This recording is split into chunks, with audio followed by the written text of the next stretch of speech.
So by getting sleep, exercise, you're going to have decreased cortisol, so that's just less wear and tear on the body, and you'll live longer. And your hippocampus, emotional processing center, is bigger. Bigger prefrontal cortex, like the associative problem solving, like doing something pretty new and innovative in the moment, right? Better executive functioning, that's planning and attention, better memory, helps improve trauma symptoms and secondary trauma symptoms, better attention, behavior, and helps with these problems. Sleep deprivation is a huge problem in our world. And the studies are pretty clear. Like, if you get 7 hours of sleep, like, that's good. You get 6.5 hours of sleep, things start to fall apart. You start to get more colds and flus. You start getting more inflammation. You start having more chronic disease, shorter attention span, memory, associative problem solving. And the real big problem is you can't see it. So they did this great study where they took a group of people who were getting 8 hours of sleep, and they did some cognitive studies on them, and then they gave them 6.5 hours of sleep, and then they tested them the next day, and they're like, so how'd you do? And they're like, crappy. And they're like, yeah, that was crappy compared to before. And so then another day, second 2 nights, how'd you do? Crappy. Yep, you did more crappy than the day before. And the third day, they're like, how'd you do? And they're like, I am getting accustomed to this. I think that was a little better. And they're like, oh, is that so? And then they did a fourth day, and they're like, how's that? And they're like, I got it. Like, I am back to my original stuff. I have been wasting time sleeping 8 hours a day. And their cognitive scores went like this.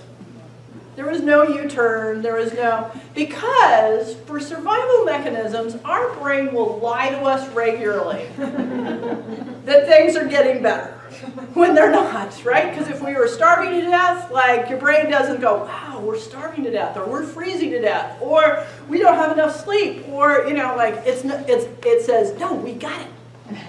Right? Like, regularly our brain's like, hey, there's a problem, oh, you didn't fix it, okay, you're fine. So this one's really important to me, and I always show it when I come to talk to courts, and it's how much sleep we need, particularly how much sleep kids need. Because if you're working with a family system and the kids are flying off the handle, and they're, I don't know, 8 years old and not getting 11 hours of sleep, that means the kid has to be in the home that they're going to sleep in for 12 hours. Not being transported, not being exchanged, all of those things. So it's worth thinking about. I don't know how you solve that problem, but it's a big problem, particularly for kids who are getting diagnosed with ADHD and behavioral problems. In my office, I have a friend who's a psychotherapist for kids from 4 to 11, and the two things, and she's been in practice for 10 years, and she's like, yeah, all I do is help the parents problem solve on sleep and food, and all the problems go away. Physical activity. So if we don't get physical activity, all these things happen. When we get physical activity, all these things happen. So remember I talked to you about brain-derived neurotrophic factor and that it makes us smarter? So I want you to just take a moment and just like, okay, on a scale of 1 to 10, where's your energy level?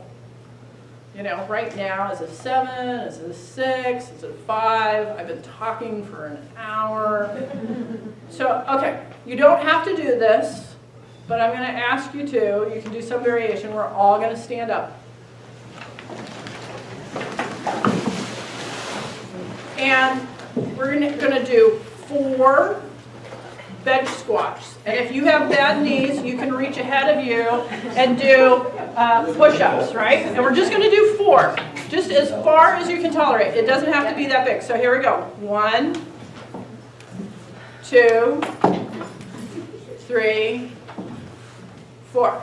Okay, sit back down. So that took what? 15 seconds? So I want you to check in on your energy level.